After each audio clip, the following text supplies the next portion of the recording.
Então, diz assim a palavra do Senhor, Salmo 23, versos 5 e 6, diz assim: preparas uma mesa perante mim, na presença dos meus, unges a minha cabeça com, e o meu cálice transborda.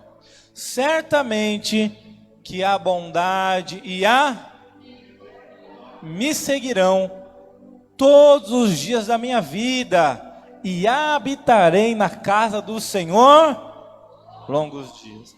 Amém. Pode se assentar, glorificando, exaltando o nome do Senhor. Aleluia. Glória a Deus. Graças a Deus. Então já estava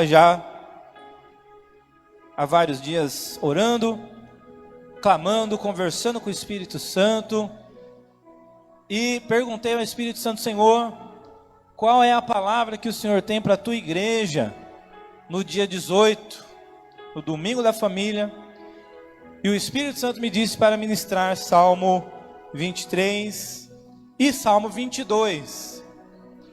Cronologicamente, o Salmo 23, ele é escrito por Davi antes do Salmo 22. Para você entender o que Davi estava vivendo quando escreveu o Salmo 23, você precisa voltar lá em 1 Samuel, capítulo 16, quando a Bíblia diz que Saul, ele foi rejeitado por Deus.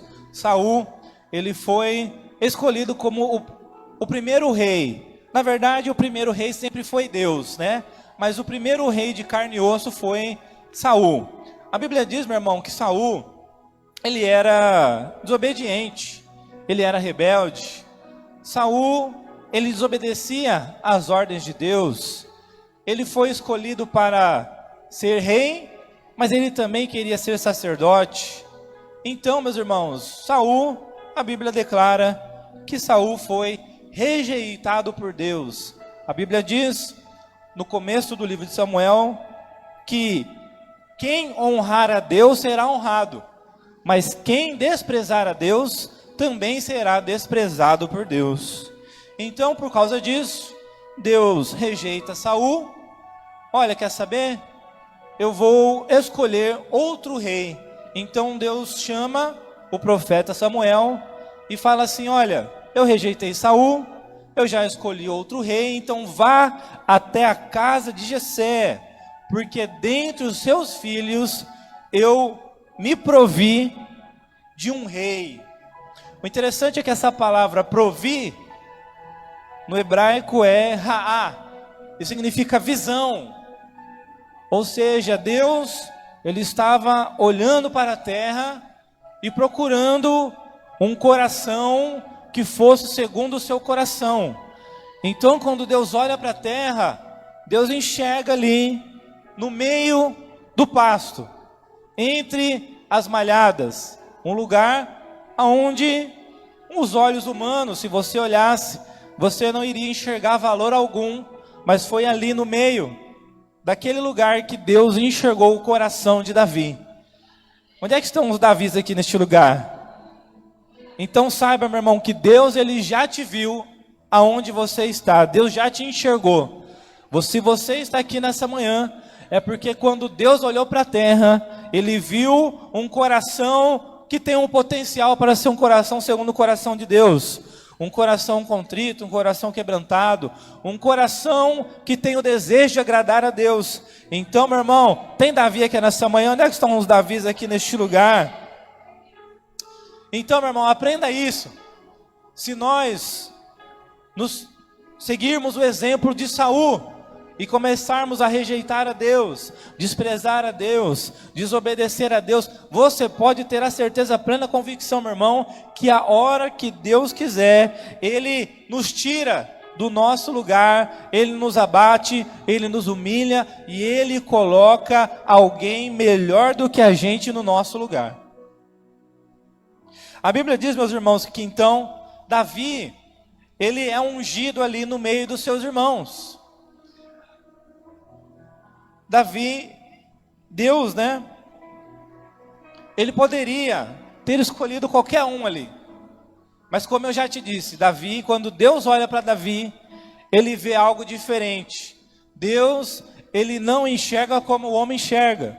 Quando as pessoas olham para nós, a maioria delas com certeza não enxerga valor, não vê motivo nenhum para dar crédito, sei lá, não tem valor, é irrelevante. Mas quando Deus olha para nós, Deus vê algo diferente. Cadê esse povo aqui nessa manhã que veio para adorar? Um coração contrito, quebrantado, um coração que tem o desejo de agradar a Deus, um coração que quer habitar na tua casa por longos dias. Cadê esse povo aqui nessa manhã, meu irmão?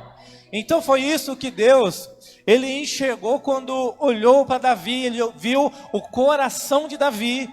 E Davi, meus irmãos, a Bíblia diz que Davi, ele era o homem segundo o coração de Deus.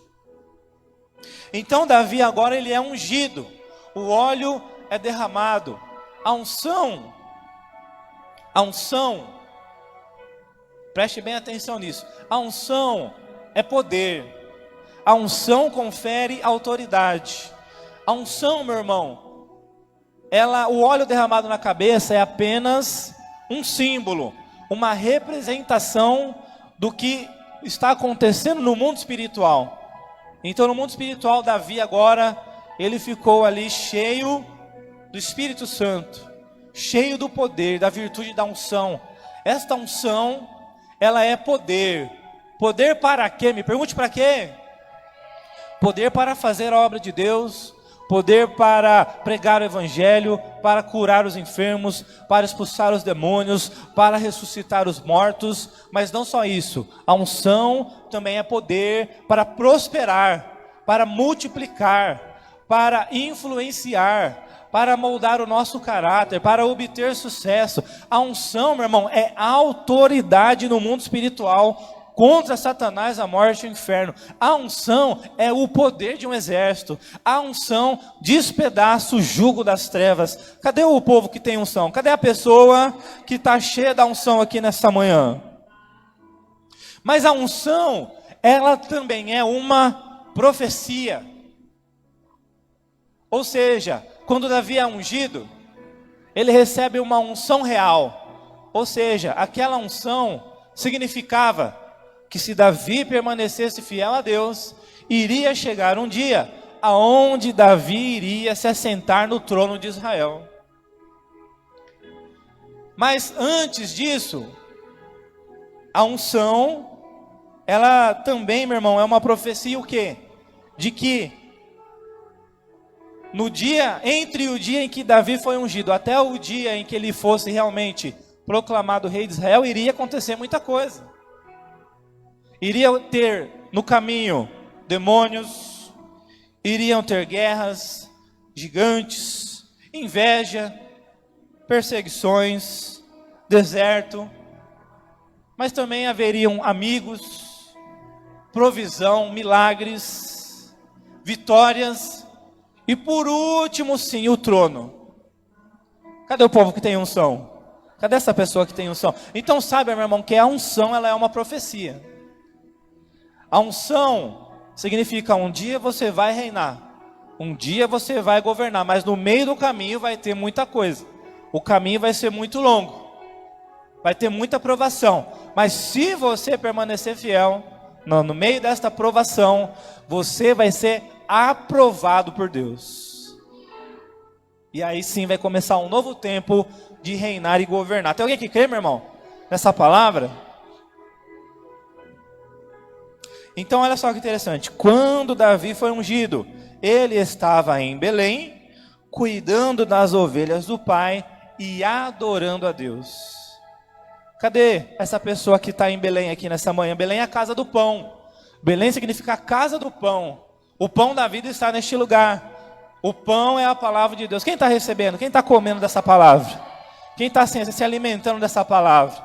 Então você está no lugar certo, porque aqui em Belém, quando você começa a cuidar das ovelhas de quem? Das ovelhas do Pai, é que você recebe a unção. Cadê o povo que veio para receber a unção? Então não pare de estar aqui em Belém, não pare de cuidar das ovelhas do Pai, Ah, eu não cuido de ninguém. Comece a cuidar das ovelhas do Pai. Comece a adorar a Deus. Porque quando Davi foi ungido, é porque ele estava em Belém, cuidando das ovelhas do Pai e adorando a Deus. Cadê os adoradores aqui dessa manhã? Então Davi agora, meu irmão, está ungido. Está cheio do poder de Deus. A Bíblia diz que Saul, a unção que estava na vida de Saul, ela é desligada, desativada. Saul agora está completamente desprotegido espiritualmente, de tal maneira que agora os demônios começam a atormentar Saul. Aí Saul, ele começa a procurar alguém entre todo Israel, alguém que pudesse expulsar os demônios. E entre todo Israel só existia um. Me pergunte quem? Davi. Somente Davi, meu irmão, estava ali ungido para expulsar os demônios que estavam atormentando Saul. Então Davi expulsa o demônio da vida de Saul através da adoração.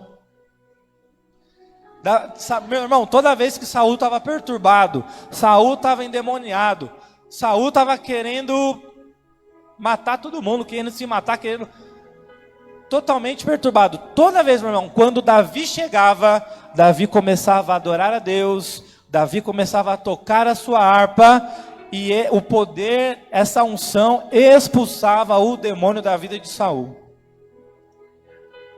Ou seja, aprenda uma coisa, meu irmão, existem músicas e louvores que expulsam demônios. Mas também existem músicas que atraem demônio. No mundo espiritual não existe meio termo, não existe neutralidade.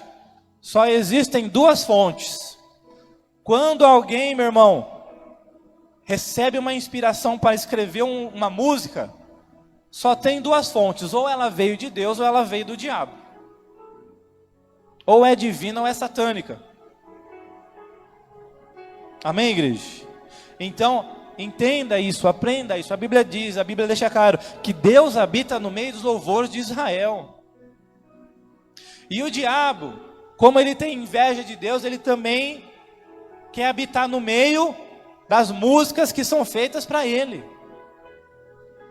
Então, meu irmão, muito cuidado com as músicas que você ouve. Hoje em dia, os próprios feiticeiros estão falando abertamente de músicas que fizeram muito sucesso. Por quê? Porque foram influenciadas por demônios, influência satânica. Tinha um poder de influência muito grande nas pessoas. Músicas que são pactos cantados. Quando você canta as músicas, é a mesma coisa que você está fazendo um pacto, uma aliança com o diabo. Músicas que quando você abre a boca para cantar, você está invocando o diabo, invocando demônios para destruir a tua vida. Amém, igreja? Então, faça uma aliança com Deus neste ano. E diga para Deus, Deus, a partir deste ano, nunca mais eu vou ouvir música mundana, música secular. Nos meus ouvidos apenas vão entrar os louvores, a adoração que adora o Deus de Israel Todo-Poderoso. O Deus que habita no meio dos louvores. Onde é que está esse povo aqui nessa manhã? Onde é que está essa pessoa aqui nessa manhã que vai fazer aliança com Deus? E vai santificar os ouvidos para Deus? Então, meus irmãos, a Bíblia diz agora, 1 Samuel 17, que começa uma guerra entre Israel e os filisteus. Já faziam 40 dias agora que um gigante de 2,90 m, chamado Golias, estava afrontando o povo de Deus.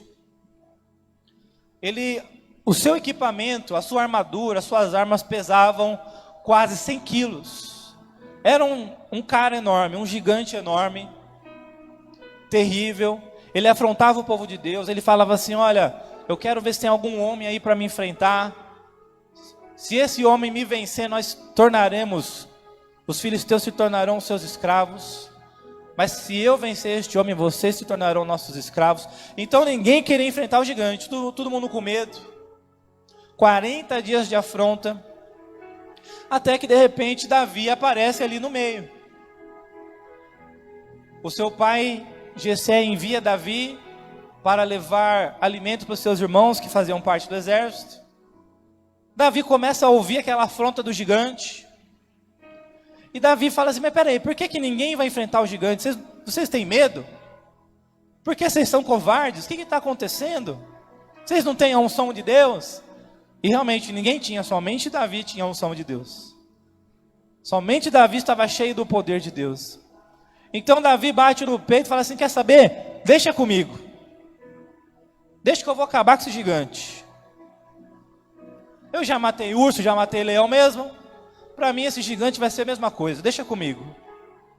A Bíblia diz, meu irmão, que Saul até oferece a sua própria armadura para emprestar para Davi. Davi era pequeno, era um garoto ali, um jovem. E a armadura de Saul não serviu, ficou muito pesado. Davi não tinha mobilidade, não tinha movimento. Mas, na verdade, meu irmão, é que Davi nem precisava de armadura emprestada de ninguém. E ainda mais de Saul, alguém que já não tinha mais unção de Deus. Então, meu irmão, entenda isso. A unção, ela é contagiante. Davi, ele era ungido por Deus, sim ou não? Mas não só Davi, a harpa de Davi também era ungida. A partir do momento que Davi tocava aquela harpa, a harpa ficava ungida. Não só a harpa, o cajado de Davi era ungido. E não só o cajado de Davi, mas a atiradeira, o instrumento que ele usou para derrubar o gigante, estava ungido. E o que mais? A pedra que Davi pegou também estava ungida, meu irmão. Ah, pastor, você está inventando história. Não, meu irmão, a Bíblia diz que a roupa de Jesus tinha poder. De tal maneira que a mulher do fluxo de sangue tocou apenas na beiradinha. E ela foi curada de 12 anos de fluxo de sangue. As roupas de Jesus tinham poder. E não só isso, a Bíblia diz que os lenços de Paulo, os aventais de Paulo tinham poder, tinham unção. As pessoas muitas vezes não conseguiam receber a oração de Paulo. Mas aí Paulo mandava um lenço lá. O lenço, a unção de Paulo era passada para o lenço. Quando tocava no enfermo, o enfermo era curado. E não só isso, meu irmão, a Bíblia diz que até a sombra de Pedro tinha unção. A sombra de Pedro tinha poder, meu irmão. Às vezes a sombra de Pedro era projetada em alguém, a pessoa era curada no mesmo instante. Ei, cadê esse povo aqui nessa manhã que tem unção na roupa, que tem unção no lenço, unção no avental, unção na sombra? Cadê esse povo? Essa pessoa já chegou aqui nessa manhã, meu irmão? Então saiba, meu irmão, que se você tem unção, a unção é contagiante. O que você usa fica ungido. Por onde você passa fica ungido. A tua casa, o teu casamento, o teu trabalho, a tua igreja, o teu ministério, a tua empresa. Mas tem que buscar a unção de Deus, tem que ter a unção de Deus. Jesus pagou um alto preço pela unção, meu irmão. 40 dias no deserto, sem comer e sem beber. Ah, pastor, então é impossível adquirir a unção. Não é impossível, meu irmão. Através de muita oração, de muito jejum, de santificação, de 40 dias de propósito. Ah, pastor, eu não vou conseguir ficar 40 dias sem comer. Mas fica 40 dias só comendo legumes, verduras. Só o que você não gosta. Fica 40 dias, meu irmão. Corta tudo o que você gosta. Se humilha para Deus. Mas busque a unção, meu irmão. Busque, invoque, clame. Pague o preço pela unção, meu irmão. A unção, sem a unção, estamos completamente desarmados no meio da guerra, da batalha espiritual. Se você não tiver unção, meu irmão, todas as obras das trevas vão pegar em você. Se você não tiver a unção de Deus, toda a ferramenta do inimigo que for lançada contra você vai pegar em você. Então busque a unção, clame. Mas como que eu faço para saber se eu já tenho a unção? A Bíblia diz, os sinais, Jesus disse, os sinais acompanharão aqueles que creem. Quando você já tem a unção de Deus, meu irmão, você ora nos enfermos, eles são curados. Você expulsa os demônios. As pessoas são impactadas através da sua vida. Os sinais, os milagres te acompanham. Cadê essa pessoa aqui nessa manhã? Que está sendo perseguida pelos sinais de Deus. Pastor, os sinais não estão me perseguindo. Então, busque, pague o preço pela unção, meu irmão.